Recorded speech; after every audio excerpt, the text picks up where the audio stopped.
Hello guys, welcome back to my YouTube channel. To my returning subscribers, thank you so much for your support. I really appreciate it. I never take it for granted. To my new subscribers, welcome to my channel. My name is Sam G. I'm your lifestyle and personal finance guy. Please leave a like, comment, and be sure to subscribe and turn on the notification bell so whenever I do post a video, you get instant update. So as you guys may already know, we've been doing a series on investing and I've gone over some of the fundamentals. I think it's time to just get practical. So in this video, I'll be talking about how to invest your first $100. So stay tuned. I know everyone at some point should have $100 in your life. So you have this extra $100 that you're looking to invest in something, or you're looking for just a way to just start get into the stock market, get into the bond market, whatever you're trying to get into. This is just a great segue into that. So just stay tuned, relax, and again, like, comment, and turn on your notification bell so you can get updates. Let's get right to the video.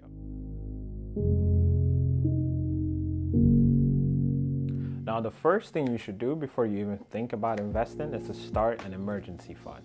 Now, I know people that sometimes say that you can start both at the same time. I know other people that say that start an emergency fund first, have an emergency fund, and then start investing. Either way, whichever one that you prefer, whatever school of thought you are, I don't think it really matters in the long term in terms of what I'm talking to you about in this video. So you have to start an emergency fund. That'll be the first thing that you should do. So take note of that. It's totally understandable if your first thought was to take your $100 and then invest in stocks, cryptocurrency, anything that could double or triple in value over time. But I think the first most important thing is to get an emergency fund, because imagine if you lose your job and you're not able to sustain yourself financially over the next couple of months. If you have an emergency fund, you have a cushion to fall on while you try to find another job or while you're in transition. So it's very important, regardless of whether you want to start an emergency fund and then invest, or you want to do both concurrently. It's important that you make sure that you have an emergency fund before you start even thinking about anything, or have it in progress while you're working on other things. Another investing option is to use a micro investing app or a robo-advisor. Once you have financial emergencies covered, you're in a better position to start investing. If you're a person that likes the fully automated approach that requires little to no effort on your part, then the robo-advisor approach would be most suitable for you. Robo-advisors use apps or websites to learn about your financial needs, that come up with investing strategies to meet them. They often use basic information such as your age, family size, risk tolerance, and income to tailor a portfolio that caters to your needs. Robo-advisors then handle the details of selecting investments, making purchases and sales, and keeping you informed. You could also use a micro-investing app, which allows investors to invest small amounts of money over time. For example, a micro-investing app might allow you to round up your credit card purchases to the nearest dollar and then invest the difference for you. It also allows you to deposit funds when you have extra money to invest. The next possible option is to invest in a stock index mutual fund or an exchange traded fund.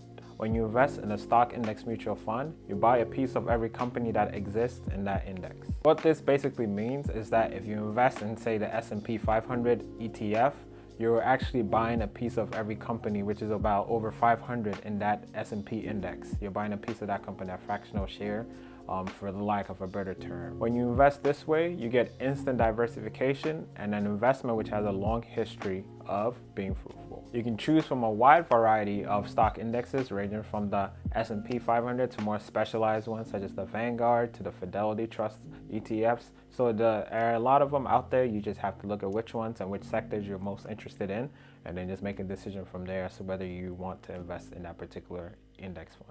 Once you have built a solid foundation in these index tracking funds, you can then branch out and explore other options. Another option is to purchase something called fractional shares. Index funds make stock investing very easy. However, getting to pick your own stocks can help you earn even better returns. Until recently, the combination of brokerage commissions and stock prices have kept people with smaller sums of money away from the stock market. Pretty much, instead of putting an order for how many shares you want to buy, you tell your broker how many dollars you're willing to invest in a certain stock. And your broker will then invest that amount of money for you. This will go over into a fractional stock. For example, if you have a stock that is $100 and you have only $10, that will be 10% of that stock. So that'll be about 0.1 of that stock. So that 0.1 out of 1 is that fractional share. And not all brokerage commission platforms allow you to do this. Brokerage platforms rather. Not all of them allow you to do this, but I know that Robinhood gives you the choice. Fidelity has stock by the slice. Charles Schwab also gives you the choice as well. So there's a couple more out there that really give you the choice to buy them in fractions so that you can invest the money that you currently have and are willing to lose. Keep that in mind. You have to invest money that you're willing to lose. The next option you could explore is to put it in your 401k.